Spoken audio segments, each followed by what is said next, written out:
Blood Bowl 3 is the third part of the Warhammer sport. Originally inspired by the board game of the same name, Blood Bowl brings Warhammer tactics to the battlefield in a lighthearted, fantastical way. Blood Bowl 3 comes from Cyanide Studios, the same studio behind several other games, from Call of Cthulhu to Pro Cycling Manager 2022. Blood Bowl 3 is a faithful adaptation of the source material, focusing on grid-based gameplay and decisive dice rolls. The fantasy style of American football combines field goals for touchdowns with scrimmage, encouraging players to try to injure or kill opponents during the game. Blood Bowl aims to be the most faithful adaptation of the Warhammer board game, with additional rules that add new layers of strategy while making things accessible to new players. Cyanide Studios product manager Gautier Brésard sat down with Screen Rant for an email interview to discuss tweaking the game, fixing the mechanics, and why players should be excited about Blood Bowl 3. Screen Rant, can you talk about adapting this new game from the Season 2 edition of Blood Bowl? I understand that the game will have new skills and an overall improved passing mechanic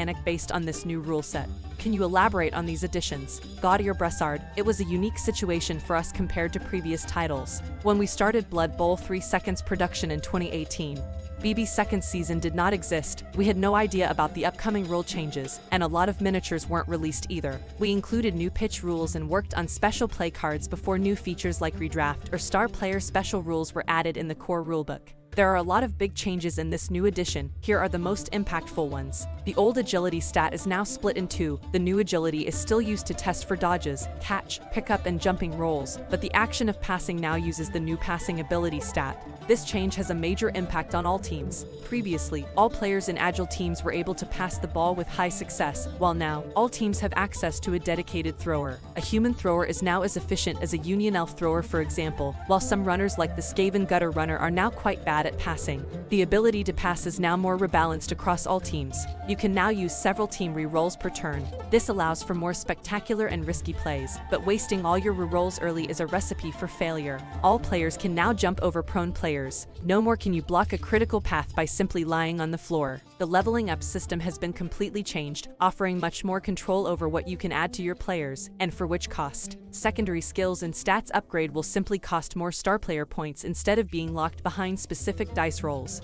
You can still roll the dice to acquire random skills for a lesser cost, if you're feeling lucky, but the choice is now yours. What kind of expanded customization options will BB3 have? Gautier Brésard, BB3 features everything BB1 and BB2 had, and even more. You'll be able to customize everything, from the individual armor parts of your players, to the pitch and grandstand your team will play in, going through the appearance of your team coach and cheerleader squad. And of course, you'll be able to create your own team jersey using the entire palette of official Games Workshop paints. While you had to customize everything from the get-go in Blood Bowl 2, in 3 you'll be able to change equipment, jersey, player and team name at any time. Feeling a bit spiky today, or acquired a cool new part in the Blood Pass? Simply go to your team manager and customize your existing teams to your heart's desire. Will players still be able to enjoy the Cablevision commentary players love?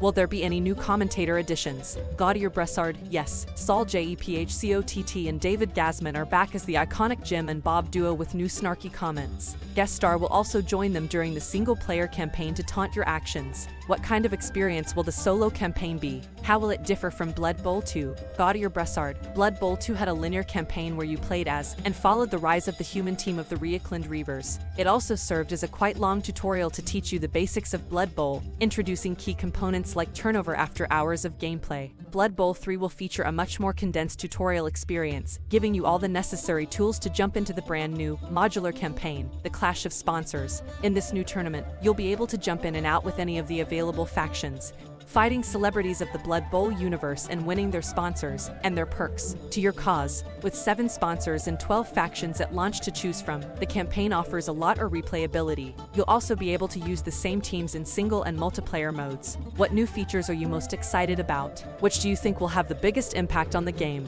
Gautier Brésard, hard to pick only one. I'd say it's a combination of many small improvements. The ability to prepare all your setups and formations from outside the game, the new timer format, the ability to plan complex moves in one go, the possibility to cue the moves of several players, the new time slow effect when asked for a reroll. Everything sort of clicks together to create a smoother, faster, and more intuitive experience. I know there will be different fields that come with special rules to vary gameplay. Can you reveal anything about those special rules? Gautier Brésard. Blood Bowl 3 aims to be the most faithful adaptation of the tabletop game, so we follow, and will follow the rules of the official cardboard pitches, no surprises there. Overall, these rules add a new layer of strategy, as the effect brought by the pitches will impact teams differently. You'll have to think about what it does to you, but also what it will do to your opponent. Maybe a pitch that reduces movement allowance is bad for you, but it could also present your Skaven opponents from doing crazy one-turn touchdowns. Did Blood Bowl 3 go through any big changes throughout the course of development? Did anything come out of beta testing that prompted reevaluation of any areas of the game? Gautier Brésard, definitely. The entire in-game UI was redone after beta testing.